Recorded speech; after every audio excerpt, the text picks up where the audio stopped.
Yeah, baby girl, you're so damn fine. No, wanna know if I can hit it from behind. Hey y'all, I just wanted to come and do a car video for y'all today. So, as you know, all our Aaliyah fans, her music has finally been released. Yes, on all streaming networks. Yes, we have been waiting so long for access to her music. Like, if you didn't keep all your old CDs or somehow they got lost or misplaced or whatever, you were kind of shit out of luck unless you went on YouTube and found unauthorized uploads of her music. Then you were able, to listen to it and to enjoy the beautiful angelic voice of Aaliyah. So yeah, I just wanted to come and just talk about that and how happy that I am that her fans are finally getting able to hear her music and to play it whenever we want to play it. Although there may have been some beef with the Aaliyah's estate and her uncle releasing the music, that's personal family business. I really don't want to get into that. I am just so happy that we, as the fans who love her, we finally get to listen to her music and have access to her again. But anyway, so I was bumping One in a Million, and I just wanted to come on here because, over the years, people have been calling Aaliyah overrated, talking about she wouldn't be as big as she was if she wouldn't have died, and she wasn't that great of a singer, and blase. Aaliyah was smooth as hell, yo. So all that other bullshit that people be talking about Aaliyah not being great or whatever, you just had to be there at that particular time to appreciate Aaliyah. She wasn't like all the other female singers that came out. She had a beautiful angelic voice. She didn't have to scream or yell to get her point across in the songs. Just her tone and her voice was just so soothing, angelic, and beautiful. And she was always in her own lane. She never tried to be like nobody else. She was a trendsetter. So Aaliyah was innovative as hell. Everything she did was innovative, and everything she did was talked about. Now, she wasn't the all-American sweet girl next door that they had the image for Brandy as the wholesome, sweet image that Brandy had to live up to. And later, that image kind of killed her career when she lied about being married to her child's father. But anyway, we're not talking about that right now. And then we had Monica. She was like the sassy girl. She was for like the little sassy little, I don't want to say hood rats, but like the little sassy ghetto hood girls, you know what I'm saying? And then there was Aaliyah that was for, just a typical down-to-earth girl, like the tomboy. Like, she represented it for us tomboys. She made it cool and stylish to wear your little baggy pants and be proud, to be a tomboy. And she represented for us skinny girls, for us skinny girls, because, shoot, Aaliyah made it cool to be skinny. Like, when being thick was in and like cool and all that stuff, Aaliyah made it cool, like, to just be you, to be yourself. Like, she never went outside her lane. She stayed true to her lane, like, and she constantly was innovative. Like, the whole One in a Million, when that came out, it was so innovative and ahead of its time. That's why when it's played now, it sounds like something that was made today and not 20-some years ago. So she was just that dope and innovative. And I mean, you just had to be there. And to say that she's overrated or she's like Sierra is the new version of Aaliyah. No, sorry, there will never be another Aaliyah. Just like there will never be another Tupac. There will never be another Aaliyah. Like, girls can come out and try to emulate her. Cassie, she tried that, but she didn't get far. Yeah, they come out, try to emulate her. Like, they think all they have to do is have the little long hair with the swoop and a bang and a light voice, and it'll pop, and they'll gang Aaliyah fans. The difference between them and Aaliyah is Aaliyah was the original. Like, she was just being herself. She was the originator. She wasn't trying to be like anybody else. She wasn't emulating anybody else. So that's why it worked for her, because it was her. It was who she truly was as a person. She wasn't trying to be like anybody else. So when these up and coming females think they're gonna take her spot and try to emulate her, and they fail because they're not being original. Like, they're trying to be somebody else. Yes, Aaliyah was influenced by Janet Jackson and Sade, but she stayed true to Aaliyah. Always stayed true to herself. Aaliyah had, when 1 in a Million video dropped, and she had that little belly. At the time when I was a kid, we thought it was like a belly piercing, but she had something in her belly, and I just thought it was so dope.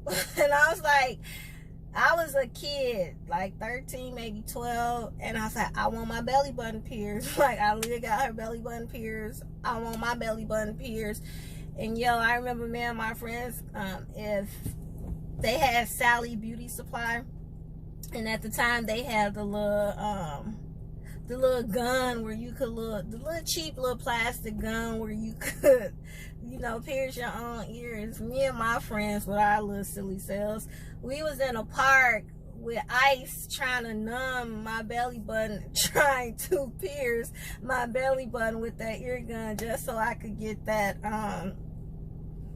the thing like Aaliyah had in her belly for the 1 in a Million video. And I wanted it so bad, yo. I couldn't wait till I turned 18 so I could get it. And I used to ask my mom, please, before I turned 18, please, can you take me to go get it done? Please, Aaliyah got it. Please take me. And she's like, no, you're not getting your belly button pierced. No. And so, like, when I turned 18, I was like, Mom, can you please take me to go get it? I still want it. And she's like, no. And I was like, I'm 18. I don't need your permission. I can go get it done myself. But yeah, Aaliyah, she had us writing. She had me and my boyfriend at the time writing 4-page love letters to each other because of her song 4-page letter. I was a kid thinking I was in love, writing my boyfriend 4-page letters. And he would be doing the same, writing 4-page letters back to me, just because of the song Aaliyah did. Like, everything she did was a big deal or innovative. Like, when Are You That Somebody dropped, man, that took over the airwaves, took over. And we was so excited to see the video and see what dance moves she was gonna do.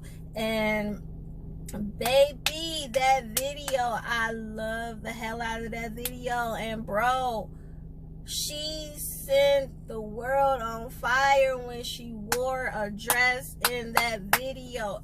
Everybody was talking about, oh my God, she in a dress. Aaliyah wore a dress. Did you see that? We call friends calling each other like, oh my God, did you see the end of the video? She wore a dress. Aaliyah had on a dress because she was such a tomboy. And she wore a dress, and that was big news. That was innovative because she was in a dress. Like, that was a big deal. And then when she cut her hair, when she cut her bang, instead of just having a long piece of hair covering her left eye, she cut it and had a bang.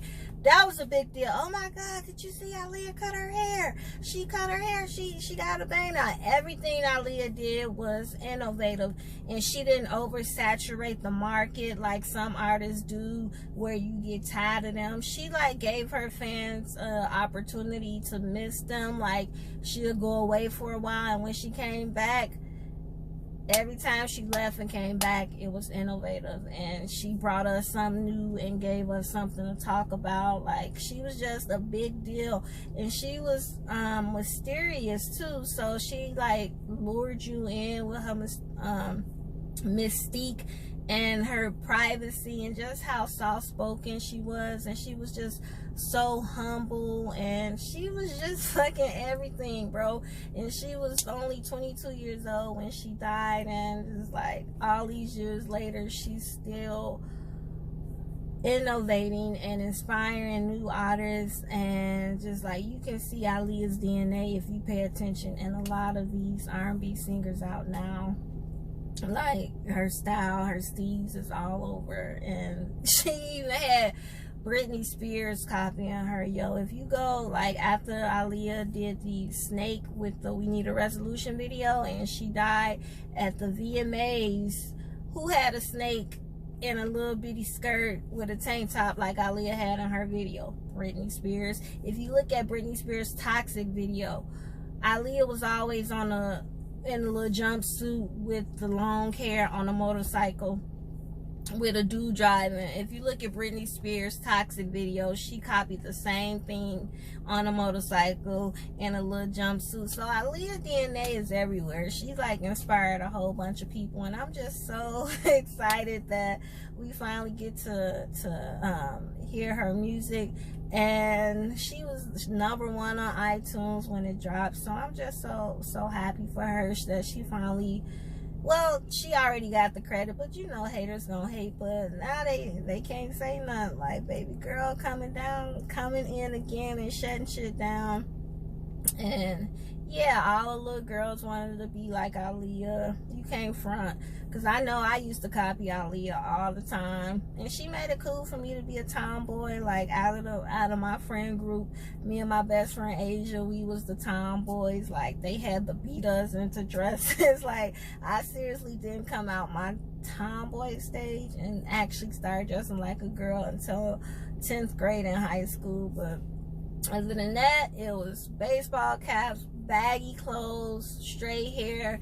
Then I had a little bang like Aaliyah. So yeah, when she died, like, I took it pretty hard. Her and Tupac's death like hit me the hardest. But yeah, Halloween, I was dressing up like Aaliyah. Like, when they had like stuff at work, like dress up like your favorite celebrity, I'm dressing like Aaliyah. They had 90s parties and you dress up, I'm dressing like Aaliyah. Aaliyah was just that chick. She was just dope as fuck. So I'm so happy that we finally got her music. Although I know I said that already, I'm probably repeating myself, but this is just off rip. It's not scripted. I'm just coming Car Chronicles talking about Aaliyah. So yeah, I just came on here to say that, and I'm just gonna go ahead and finish my day and finish bumping my Aaliyah 1 in a million. So yeah, peace.